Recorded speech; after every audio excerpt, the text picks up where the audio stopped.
Hey, what's good, everyone? It's your boy Positive Kelvin. Let's chop it up this evening, man. This has been an extremely busy week for me. It really has with my career and the gym and other obligations I have to take care of. So this video came a little late this week, but it's all good. Um, I titled this one "You Grow Where You're Planted," so make the best of it.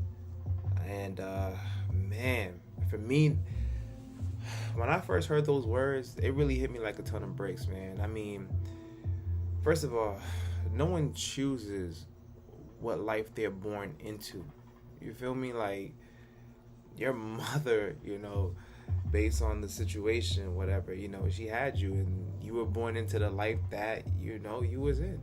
So, and some people are born into more fortunate situations than others, and some are born into much more difficult situations. But at the end of the day, I think the most important thing is that you make the best of your life.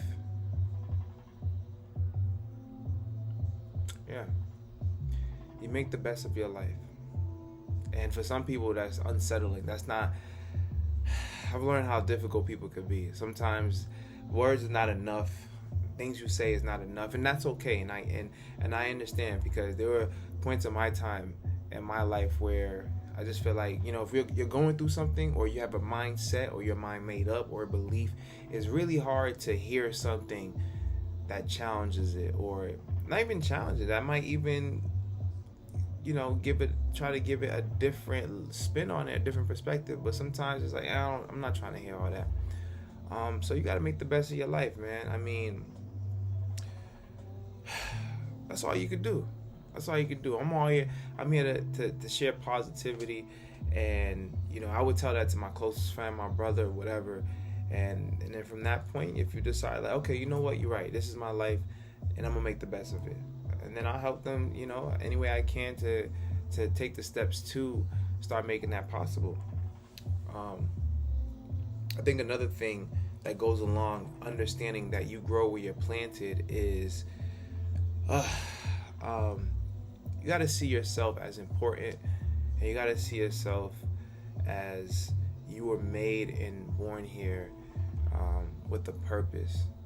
And I think for many of us, that's where inferiority complex comes in, or imposter syndrome comes in. Not feeling that you have value in any space that you're in life, and understanding what value truly means. And I get it, because in the marketplace, in the real world, the place that generates revenues and spreadsheets, loss and profit spreadsheets, I get it. You gotta bring value, but at the same time, you still need perspective and reality. You feel me? Even if you're not the top person in your field, regardless, you're still bringing in value. And I like to think of like great sports team, like the Warriors when in their heyday, when they were like top, or the Bulls when they were top. Not every player on that team was Jordan. There was almost a hierarchy of skills, but everybody's input mattered. Everybody, you brought something to the team, and so whatever field or space you're in, you matter. Your value is important. But if you're comparing yourself to like excellence, and you're not at that excellence yet or ever, who knows? I don't know. Who knows how your life is gonna play? It's gonna really drive you crazy. You're not gonna feel like you're enough. You're not gonna feel like the value that you give is important.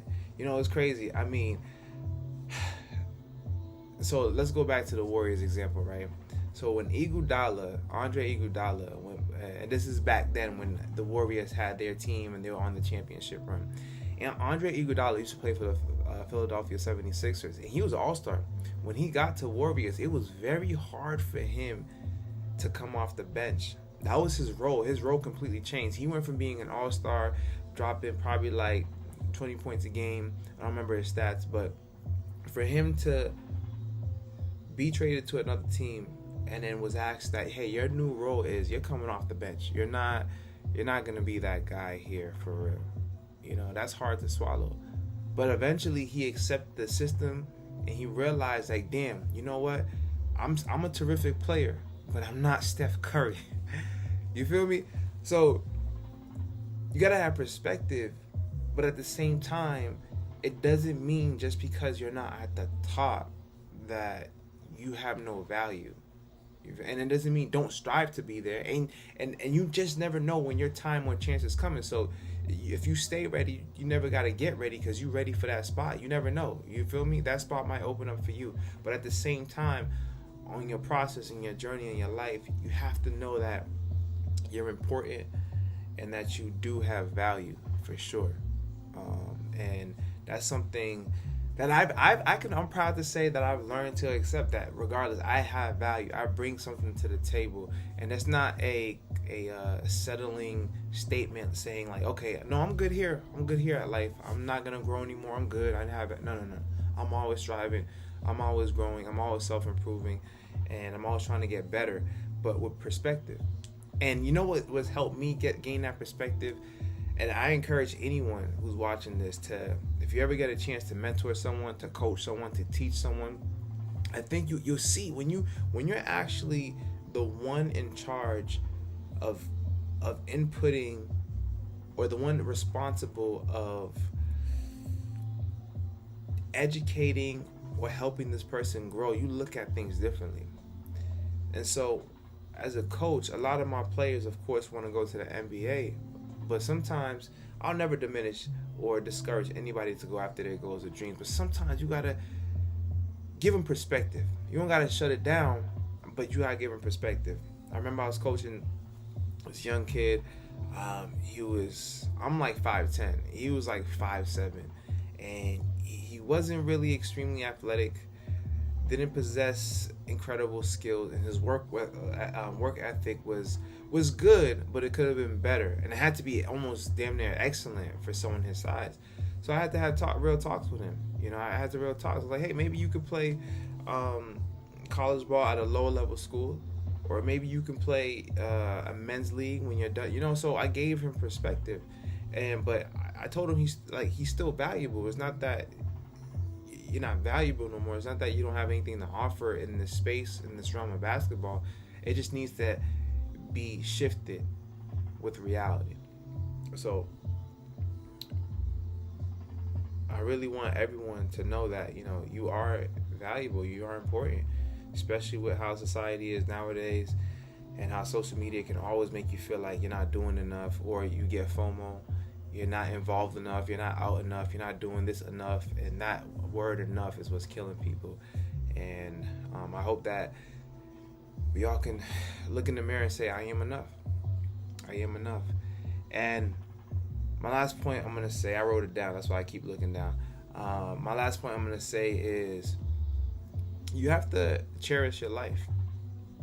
And the best way that I found, through me seeking knowledge, through me reaching out to people who have more life experience than I do, or people who's been through it, or people who's on the path that I want to be in, is just, you got to cherish your life by being grateful. You got to be grateful for your circumstances and what you got going on for you. One of my favorite comedians is Bernie Mac, man, and he said something that stuck with me. He told me, when he was growing up in the streets of Chicago, his parents didn't have a lot, but he never felt like he was poor. You feel me? Like, I believe he grew up on Section 8 and all that good stuff, but he never once thought he was poor. And so his upbringing to him was memorable, and he loved his city. If you ever check out Bernie Mac, you'll see he loves Chicago. He loves his lifestyle, and he loves who he is. But just that self-pride that you gain for being grateful. Now instead of feeling bad, now instead of comparing yourself to someone else's life and wishing you had someone else's situation, now you're going to shift that thought process, and now you're going to look at yourself with a little bit of pride, and not good pride. I know a lot of people don't like pride, the word pride, because it sounds egotistical, but I don't mean like that. You can give yourself credit sometimes. Like, yeah, I did that. It's like a humble. It's like a humble encouragement to yourself. Not like, yeah, I got that. Yo, come on. You know what I'm saying? That's nothing. That's like prideful, like egotistical pride right there. But I'm talking about a humble words of endearment, encouragement to yourself. So cherish your life by being grateful, man. Be grateful for who you are, for what you got going on. And there's something magical about doing that. It really is. When you're consistent and truly start believing it, like, you just look at life differently.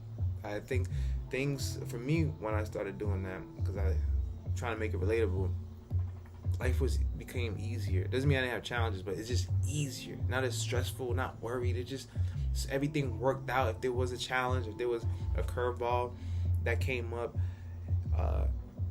it just was smoothed out. So we grow where we're planted, and we got to make the best of it. It's your boy Positive Kels. I hope you enjoyed this message. I have some more coming on, as I always say. If you like it, please subscribe and press that like button. And for me, I said this in our previous videos, I'm okay with my baby steps that I'm doing right now with YouTube. And it's funny because, like, I've given public speeches, but it's weird, like, sitting in front of the camera. It's a little different. It makes me a little intimidated a little bit, but it's all good. I'm gonna get over it, and it's all good. Again, it's your boy Positive Kelvin. Thanks for tuning in, and keep a lookout for next videos. Take care.